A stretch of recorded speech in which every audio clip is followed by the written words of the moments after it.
بسم اللہ الرحمن الرحیم۔ ڈاکٹر اسرار احمد صاحب جو کافی مقبول ترین شخصیت کے مالک ہیں، ان کے بیانات سے متعلق آج کچھ عرض کرنا مقصود ہے۔ دراصل بیانات نہیں بلکہ ایک بیان سے متعلق عرض کرنا مقصود ہے جو انہوں نے فلسطین اور مسجد اقصیٰ کے سلسلے میں دیا تھا، جو سوشل میڈیا پر کافی وائرل بھی ہے۔ دراصل انہوں نے ایک بیان دیا تھا جس میں ڈاکٹر صاحب یہ فرما رہے تھے کہ مسجد اقصیٰ قیامت کے قریب شہید کر دی جائے گی، اور یہ بات بھی مزید بتائی گئی کہ گریٹر اسرائیل وجود میں آئے گا۔ گریٹر اسرائیل کا مطلب جس سے مسلمانوں کے بہت سے ممالک یہودیوں کے پاس چلے جائیں گے، ان کے قبضے میں چلے جائیں گے، حتیٰ کہ مدینہ منورہ خود۔ بلکہ ان کے بیانات جو کتابی شکل میں شائع ہوئے ہیں ان میں بھی یہ بات مذکور ہے۔ چنانچہ ڈاکٹر صاحب کی یہ کتاب ہے توبہ کی عظمت اور تاثیر اور موجودہ حالات میں کرنے کا اصل کام۔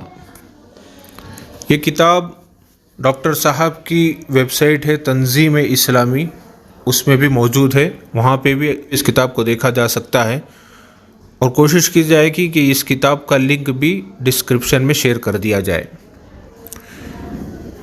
کتاب کا متن آپ حضرات سماعت فرمائیں۔ چنانچہ ڈاکٹر صاحب تحریر فرماتے ہیں، آرمیگیڈون بہت بڑی جنگ۔ بائبل کا آخری باب مکاشفات یوحنا ہے، جس میں حضرت عیسیٰ علیہ السلام کے ایک حواری یوحنا کی پیشن گوئیاں ہیں۔ ان میں سے ایک پیشن گوئی یہ ہے کہ اس دنیا کے خاتمے سے پہلے ایک بہت بڑی جنگ ہوگی۔ اس نے جگہ کی نشاندہی بھی کی ہے۔ یہ جنگ وہاں ہوگی جہاں لبنان، فلسطین اور شام ملتے ہیں۔ اسی مقام پر ایک وادی عفیق ہے جو مسقط سے لد جاتی ہے، اور یہ اسرائیل کا سب سے بڑا ایئر بیس ہے۔ رسول اللہ صلی اللہ علیہ وسلم نے اس جنگ کو الملحمۃ العظمیٰ، عظیم ترین جنگ کا نام دیا ہے، اور یہ بھی فرمایا ہے کہ یہ جنگ زیادہ دور نہیں ہے۔ گریٹر اسرائیل کا قیام۔ حدیث نبوی صلی اللہ علیہ وسلم کی روح سے اس آخری صلیبی جنگ میں تمام ممالک مسلمانوں کے ہاتھ سے نکل جائیں گے اور عظیم تر اسرائیل قائم ہو جائے گا، جس کا نقشہ اسرائیل کی پارلیمنٹ کی پیشانی پر آویزاں ہے۔ یہودیوں کے اس نقشے کے مطابق پورا فلسطین، پورا شام، عراق، کم از کم دجلہ تک، مصر کا انتہائی زرخیز دریائے نیل کے ڈیلٹا کا علاقہ، ترکی کا جنوبی حصہ اور سعودی عرب کا بھی شمالی حصہ بشمول مدینہ، یہ سب گریٹر اسرائیل کا حصہ بنیں گے۔ مسجد اقصیٰ اور قبۃ الصخرہ کو گرانا۔ صخرہ کے معنی چٹان کے ہیں۔ سفر معراج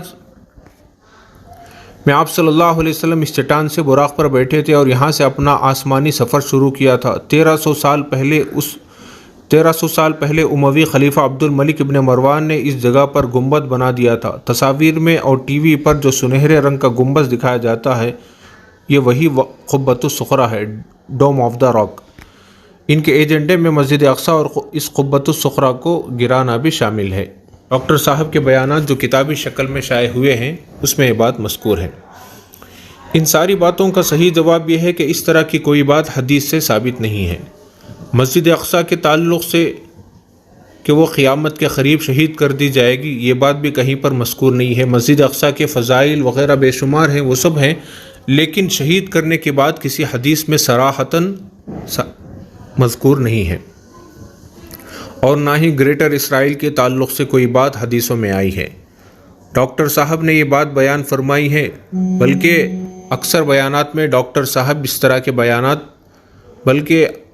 صاحب اپنے اکثر بیانات میں اس طرح کی باتیں کرتے ہیں مسجد اقصیٰ سے متعلق، اسرائیل کے قیام سے متعلق۔ اس کی حقیقت وہی جان سکتے ہیں، لیکن ظاہری طور پر یہ معلوم ہوتا ہے کہ ڈاکٹر صاحب کا یہ اپنا خیال ہے، ذاتی رائے ہے، حدیث اور شریعت سے اس کا کوئی تعلق نہیں ہے۔